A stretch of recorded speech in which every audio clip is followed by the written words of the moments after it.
বাংলাদেশে সব কয়টা রাজনৈতিক দল কেউ কেউ অন্তর্বর্তীকালীন সরকারকে বাংলাদেশকে সংস্কার করার জন্য একটু সময় দিচ্ছেন।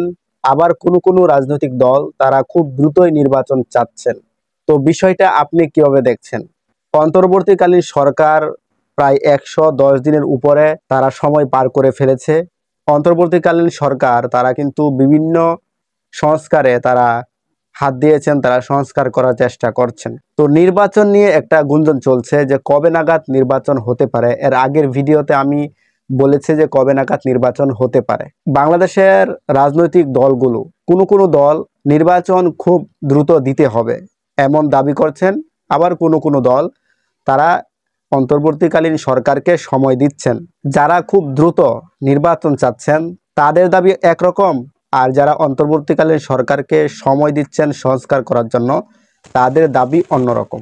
যেমন ধরেন বিএনপি তারা নির্বাচন চাচ্ছেন খুব দ্রুত এবং তারা অন্তর্বর্তীকালীন সরকারকেও সাপোর্ট করছেন, অর্থাৎ সময় দিচ্ছেন। দুটো দিক দিয়ে কিন্তু বিএনপি আছে।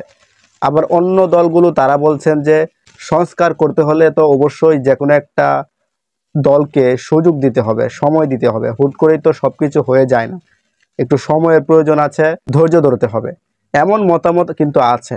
এই দুই পক্ষই কিন্তু দুই দিক দিয়ে কথা বলছেন। কেউ দ্রুত নির্বাচন চাচ্ছেন, আবার কেউ সংস্কার করার জন্য অন্তর্বর্তীকালীন সরকারকে সময় দেওয়ার পক্ষে কথা বলছেন।